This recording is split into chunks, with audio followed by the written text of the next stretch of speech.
Ebuka Okorie had a great summer league. First game, I should say. 30 minutes played, 20 points, 1 rebound, 4 assists, 2 steals, 8 of 17 from the field, 2 of 5 from the three-point line. I don't think you could ask for really a better game from the 17th overall pick. He played pretty damn well for it being his first 5-on-5 game pretty much since the end of the college season. He looked good. He looked really comfortable. Much better playmaker than I thought. He really looked to get guys involved. Probably, I've seen some fans say he could have had more than 4 assists. Okay, fine, cool. That's great. It showed me enough.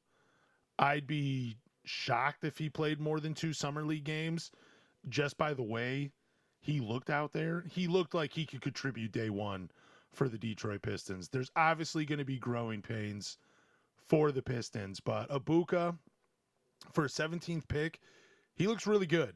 He looks really good. I love the shooting. I think he looks really comfortable when he's looking to score, especially when he's attacking and getting downhill. He's so shifty and nimble. Like, he can dance with the defense. Like, it's just, he looks real comfortable patting the rock. Like, I love everything about his game, and this is just one summer league. I'm ready to put him in the Hall of Fame.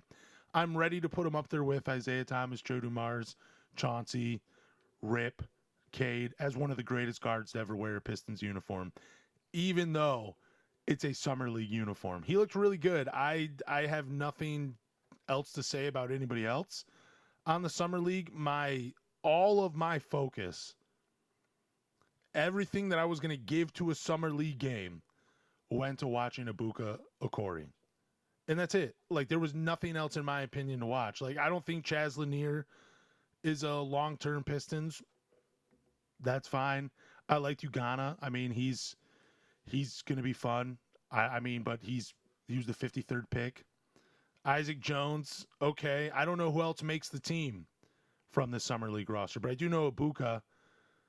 He's that 17th pick, and he looked good. I mean, he really did. Like, there's nothing really else you can say about it. He just looked like he was really in command. Like, he looked like he was a veteran. Based on how he played, I couldn't tell I was watching a guy that got drafted like 2 weeks ago. You know, I saw a good guard who, yeah, there were a few things where, like, I felt like he disappeared personally when he didn't have the ball in his hands. But, I mean, again, it's summer league. It's not J.B. Bickerstaff coaching the team. I felt like he really didn't really disguise his passing. Like, it felt like he was really looking the guy down that he was passing to.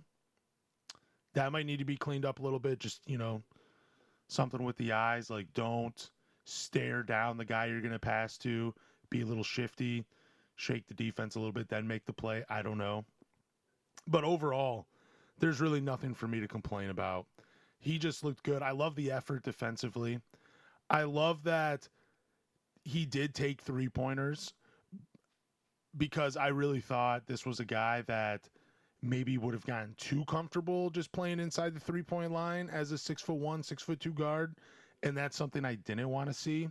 But just the overall shot making, the shot creation, the playmaking, trying to get other guys involved, everything looked encouraging from Ebuka. And I just, like I said, there's nothing really much more to say other than just giving him his props, patting him on the back. He played phenomenally for a 17th overall pick in their first summer league game. He didn't look scared. He looked like he was ready for the challenge. I loved it. I love the dude's confidence out on the floor. He's going to be probably one of my favorite players this upcoming season. And my prediction, just based on this one summer league game of 30 minutes of basketball we got from him, he'll be like 16 to 20 minutes a game. That's my prediction. 16 to 20 minutes, not points, a game for the Detroit Pistons.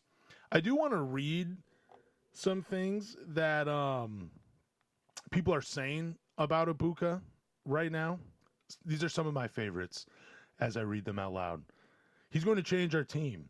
His speed will add another weapon to this team. One of my favorite. Speed with elite body control and handle, which is what Ivy didn't have. I am very excited about this kid. I love when we bring in other players that didn't pan out in Detroit. That's always fun. Y'all, he looks so under control. Is there a chance we actually drafted Cade's running mate at 17? I love the overreactions. You gotta love it. Draft so deep this year at a 17th pick is better than our previous 5th pick or picks, but I still got faith in Ron, obviously. This rookie class is going to be insane, though. He doesn't seem as short on this tape. That's also hilarious. Looked like a hooper to me. Looked like Allen Iverson out there. That's a good one, too. Like, again, some of these, I'm not going to read them all, but these are some of the ones I have saved. Just the one that I really liked, and I will share just because, again, it's 30 minutes of Summer League. I understand the overreactions. I'm someone that does this, too. But the comment was, we're going to look back 6 years from now, I should say, and this dude's going to be like, in every redraft in the next 6 years, he will be a top 10 pick. And then the guy even went further to say, he's like, actually, scratch all that. I will say he will be a top 6 pick in all of redrafts within the next few years. It's a great overreaction. It really is. Like, I'm overreacting. Like I said, I'm willing to say he's one of the greatest guards to ever wear a Pistons jersey because he really is. He really did play great. And I love the overreaction. I'm glad other teams, other fan bases out there think we got the best player in the draft, even though it's Summer League. But yeah, I hope Ebuka is here, and I hope we all have great memories watching him play in Detroit. All of the Pistons trades have been officially announced by the NBA. If you haven't been following along or you haven't been keeping up with the Pistons this offseason, I don't blame you. It's been exciting, but it's also been quiet. But the Detroit Pistons announced today that the team has acquired forward John Collins from the Los Angeles Clippers, forward Taurean Prince, and guard Gary Harris from the Milwaukee Bucks as part of a 6-team trade. As part of the 6-team trade, Detroit sent center, get your tissues out, Isaiah Stewart to Memphis, guard Karis LeVert to Milwaukee, and guard Marcus Sasser to Dallas. That is it. That is all of the transactions for the Pistons in the trade market this offseason. Now, you can be upset. You can be annoyed. You can be confused. You can be happy. You can be any range of emotions you want about this offseason. But do you feel like it is enough? Do you feel like Trajan Langdon has done enough for this team to make a deeper run than they did last year? That's the question. You can answer it. I'm expecting some people to say, no, it's not enough. I'm saying, and there's probably some fans out there saying, another year of Cade. What does it matter? They added more shooting. Then there could be some people said that these weren't the major moves that I wanted. Then other fans can say, look, I think the team has improved. I don't know which way everybody is. Personally, I liked the moves. I just don't think it's enough. Like, I don't know what they're expecting out of John Collins. I don't know if they expect Jalen Duren to take another leap. Maybe they expect Asar Thompson to do something offensively. Maybe they think Isaiah Joe's the next Nickeil Alexander Walker. I don't know. I just feel like it's not enough. When you saw how glaring the weaknesses were on this team, it was a fluky 60-win season. It was a weird year in the NBA. There were a lot of injuries, a lot of down teams. And the Pistons come away with 60 wins in the first seed in the Eastern Conference. But during that playoff run, we saw them struggle against Orlando, which was you can chalk it up to a bad matchup. You can say that. But if you're the number 1 seed in the Eastern Conference, there really should be no bad matchup for you. If you're truly the number 1 team, you should be the biggest, baddest team coming in the playoffs. But Orlando, they exposed this team. They showed the whole basketball world. Detroit doesn't have enough shooting. Detroit doesn't have enough creation. Detroit lacks size. Detroit lacks rebounding. And then you squeak by the Magic because most will say because they lost Franz Wagner. And then you go 7 with Cleveland. You don't even show up in game 7. And then the weaknesses are even that much more apparent to this team. So then you go into the offseason with this idea, which we first hear there will be no major moves. We're going to build around these 3 because we think they're part of the core. And then we get nice moves. I don't think they move the needle all that much, if I'm being 100% honest, which I'm trying to be right now. I feel like they move you east and west a little bit. They might help out in the win column. I don't see the Pistons winning 60 games this year, and I'm not trying to be a downer. It's just there's a lot of new names. Teams have gotten better in the East. LeBron James' future is still uncertain. It's just a crazy offseason for the rest of the Eastern Conference. It's a good team. It's a good conference, I should say. And I am a little concerned because I don't see anybody on this team that really moves the needle that much outside of Cade. Like, I don't see them bringing anybody in. It's not John Collins. John Collins is not that player. He's a nice player. He's a serviceable player. I think he can get back to being an 18 a game a night scorer for the Pistons, because I felt like in Los Angeles he had to take more of a back seat offensively and didn't really get to play the game that he's comfortable playing. So I think there is more juice left in the can when it comes to John Collins. But I just feel like with the offseason moves, which were pedestrian by Langdon, and we do got to be honest too with ourselves. Like, we know Detroit's not a market that gets superstars. So wishful thinking, that's great. You had to look at it realistically. Like, the only stars you're going to get are the stars that are fading in Detroit when it comes to free agency. But this offseason, with the moves that Langdon has made, and there could be moves that are also made. Maybe he's kicking the can down the line a little bit and just saying, hey, we're going to make some moves, but we're going to see this team in action. That's still a possibility. But I think what Trajan Langdon did was he saw the 60 wins. He did see the struggles, but he also saw, look, this team just needs a little bit of growth. This team just needs a little bit of push in this direction, and they'll be fine. I think he's gambling that the Pistons are going to make huge improvements. And I'm talking about Jalen Duren. Like, Jalen Duren's going to make this huge improvement offensively, and all of the negative conversation surrounding him and his playoffs are just going to go out the window because he's going to improve so dramatically, and he's going to be like a true all-NBA center, someone you can give the ball to, and he's just going to go out there and get you a bucket. He's going to be able to hit a 15-foot jumper. He's going to be able to show off more of his isolation game or something. I don't know. That's what I feel like. That this offseason, that's what it felt like Trajan Langdon is telling me personally as a fan. That, don't worry, I didn't make huge moves, but Jalen Duren's going to be fine. He's going to improve. Just watch. That's what I feel like he's telling me as a fan with these moves that he made. I feel like he's sitting me down at table. He's, cutting the turkey or whatever. We're getting ready to have a meal, and he says, oh, by the way, the moves I made? You probably don't agree with all of them. You probably think, like, it's not enough. But trust me, Asar Thompson, he's going to make a huge improvement. That, again, is what these moves are telling me. And I, as a fan, I want it to be enough, but I don't think it is enough for the Detroit Pistons.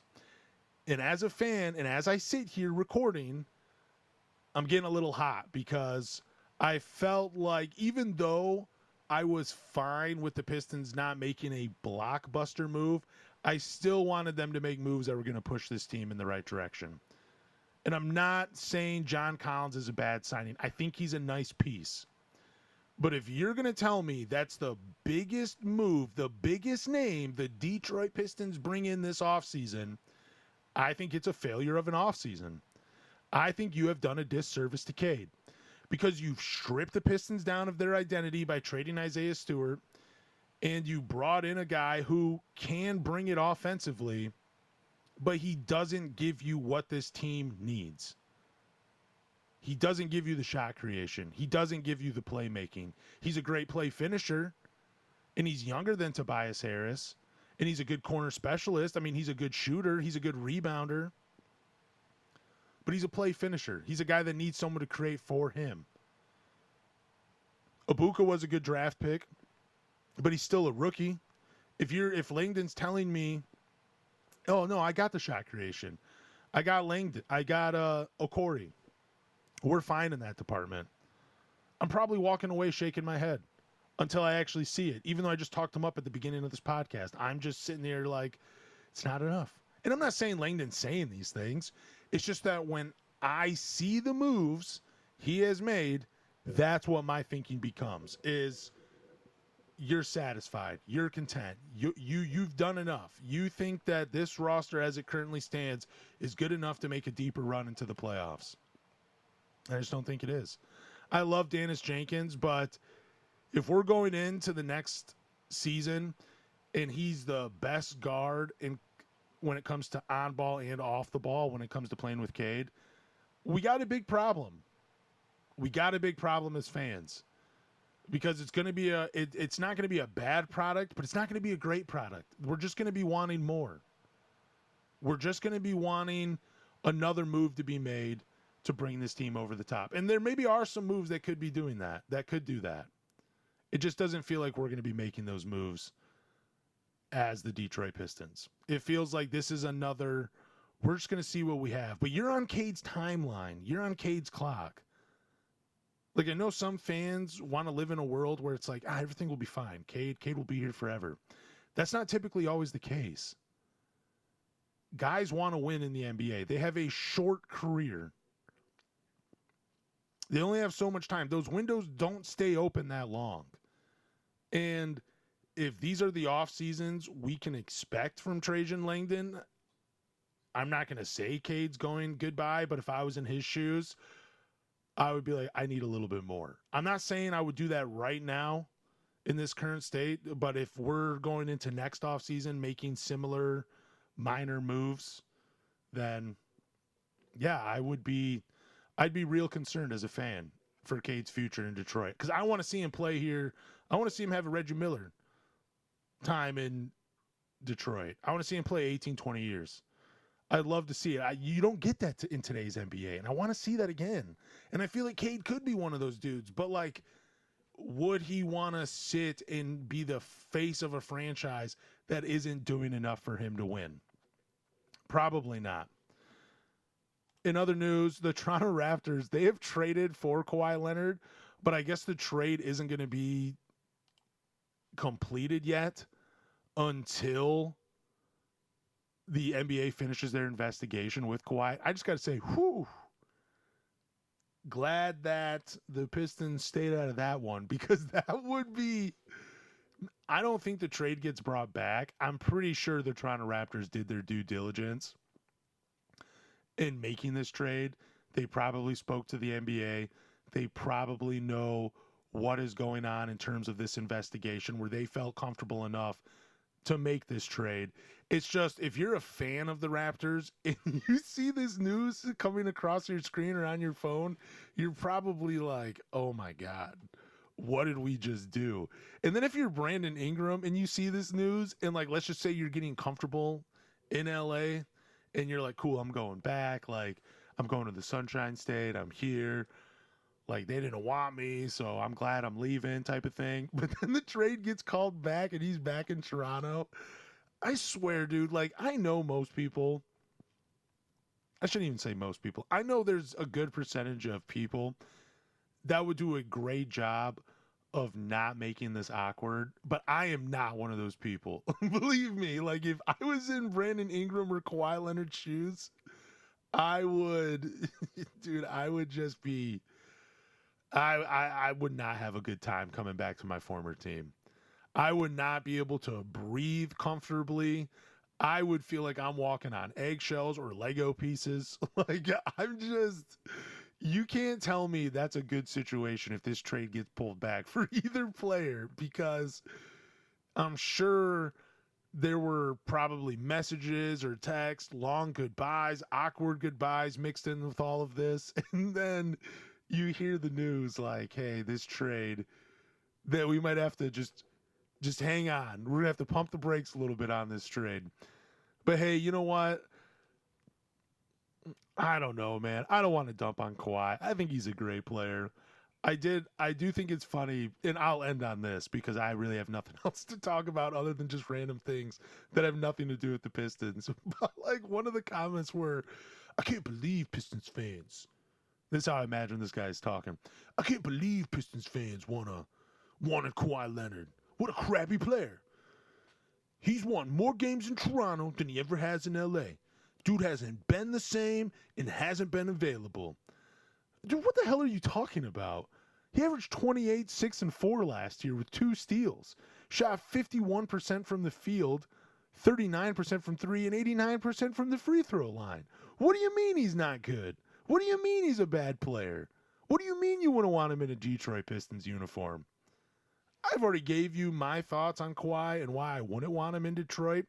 And that's really has to come down to him saying he wouldn't sign an extension. Like, hey, I'm good. I'm only going to be there for a year and then I'm done. Like, that was pretty much the only reason I was out on Kawhi. I mean, I've also talked about how I wouldn't make an all-in trade, meaning at the time when I said it, I wouldn't trade 3 first-round picks. But now as I'm looking at it, it's like those are 3 late first-round picks. So, like, who cares? They're probably not going to be anything for the Detroit Pistons, so we can get rid of them now. But my initial thought process was that's a win-now move. I'm not saying Kawhi's a win-now player, but it's a win-now move, and I didn't want to do it. But, like, if you were to tell me you're getting 2-3 years of Kawhi playing at the level he played this year, yeah, I'm taking that. That was an all-star and an all-NBA player and probably one of the top 10 defenders for most of the season. But the NBA, with everything coming out, you can't give him too many accolades. You can't let him continue to build the resume with all the news that came out this season. So, yeah, I would have been fine with Kawhi. There's just too much mystery surrounding, aspiration? There's too much surrounding that for me to feel comfortable for the trade. But also Kawhi saying he wouldn't sign an extension here is another big reason why I wouldn't want Kawhi in a Detroit Pistons uniform. Other than that, he's a hell of a player, super talented, could help your team win. It just sucks for Toronto Raptors fans. But also as a Pistons fan, it's kind of hilarious. Like if they get like kicked in the ass because of this trade, that's going to be hilarious. It's going to be fun, and I will definitely talk about it on this podcast. Anyway, thank you guys for listening to the 3 Championship Drive podcast. Do me a favor, hit the follow button, hit the subscribe button, but more importantly, tell a Pistons fan.